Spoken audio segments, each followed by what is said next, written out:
This video is going to be useful for those investors who specialize in targeting sellers, either with 100% equity, means they own their property free and clear, or with low percent of equity. Maybe these kind of sellers would be a good target for people who are interested in doing subject to an existing loan or other creative financing structures. I would like to propose that we start the year of 2025 not by targeting current sellers or cold calling or cold texting, but looking at the list of people who tried to sell their properties in 2024, but for whatever reason they were not able to sell their properties.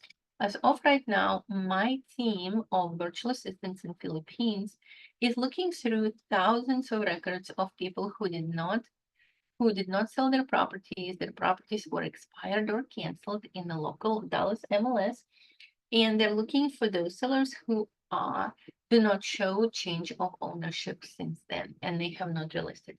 So let me show you the resulting table for at least one or two counties that we processed so far.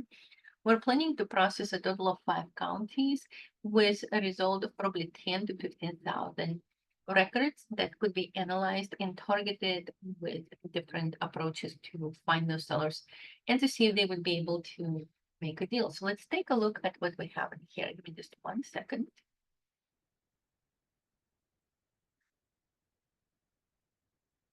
Okay, hopefully you're able to see my list right now. Oh, let me go ahead and turn off my video. Okay, on this video, what you can see is that we have a list of properties. I whited out some of the information just to protect the individual's privacy for right now.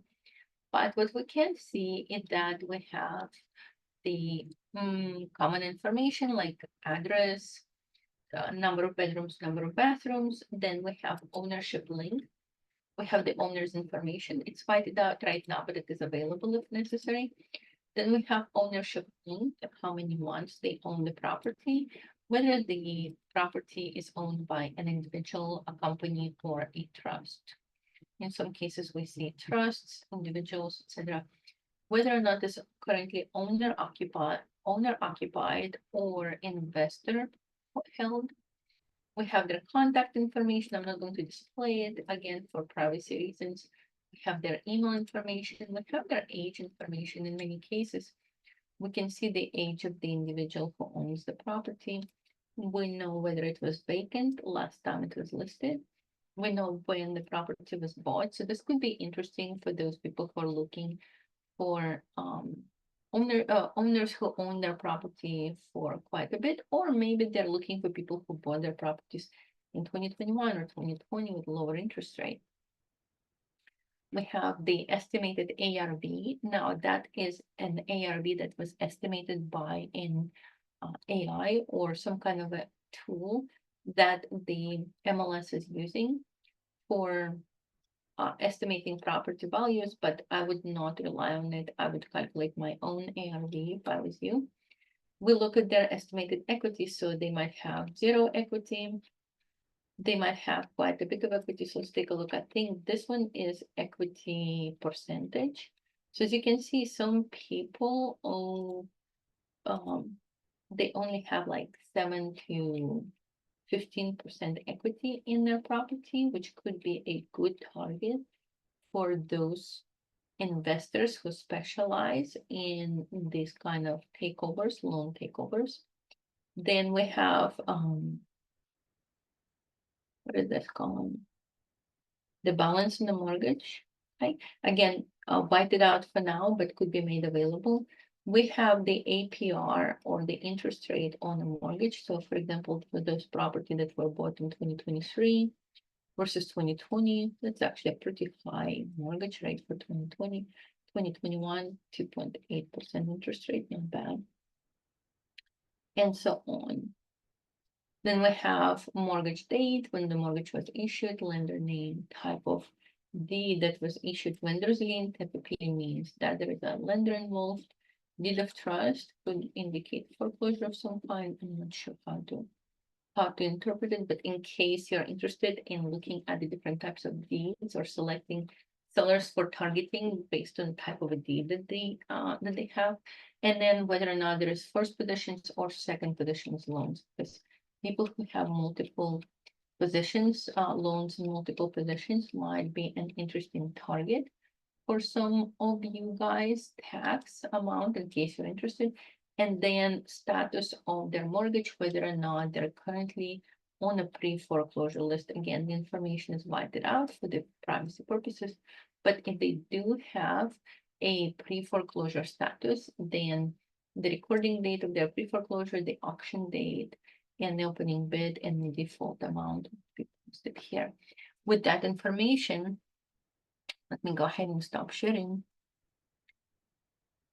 So with that information, what you could do potentially is, if you were interested in targeting specific types of sellers, or if you would like to narrow the list of sellers down either by price or by location or by the type of the loan that they have or by their interest rate, whatever, you can do that using this table. So who has this table? Only I have this table as far as I know, because my virtual assistants are the ones who are taking the entire list of all expired and canceled transactions and then cleansing off all properties that already sold or that are currently relisted with an agent. So that table that I showed you are people who are ready to be approached with a proper marketing approach.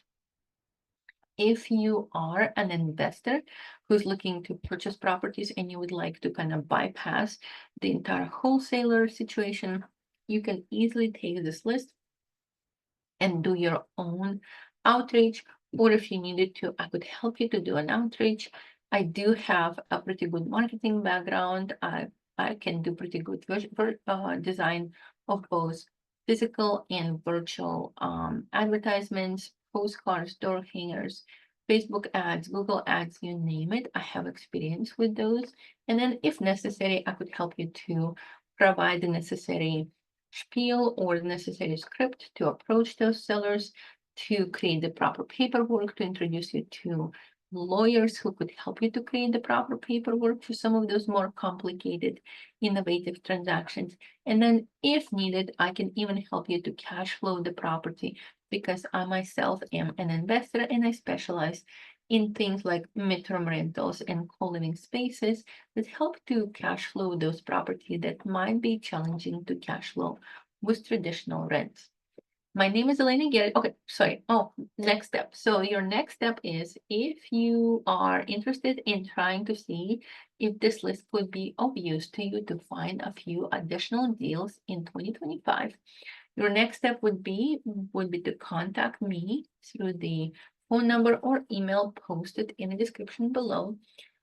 Reach out to me, let me know what specifically you're looking for, what is your entry and what is your exit, so to speak, and then what kind of areas and what kind of price ranges you're looking for. I will then be able to take this list that we just took a look at and narrow it down according to your specifications, then send the list to you if necessary. And then once you have the list, we can decide how to approach those sellers in order to get them to discuss potential sale with you directly, bypassing the wholesalers. I am not a wholesaler. I am a realtor in the Dallas-Fort Worth area of Texas. My name is Elena Garrett, and I work for a company called Keller Williams Central. If you need my services, we could arrange a finder fee or a referral fee or some kind of a research fee for me, and you could take the rest. So we can create an a la carte solution where, if you're experienced investor and you know how to negotiate your own deals and you know how to outreach to sellers, you can do that using the data that I provide, or you could take additional services that I can provide at a small cost.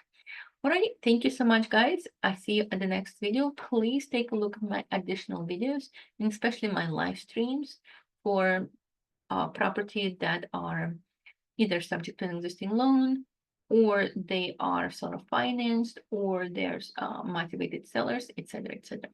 All right, thank you so much, and I'll see you at the next video.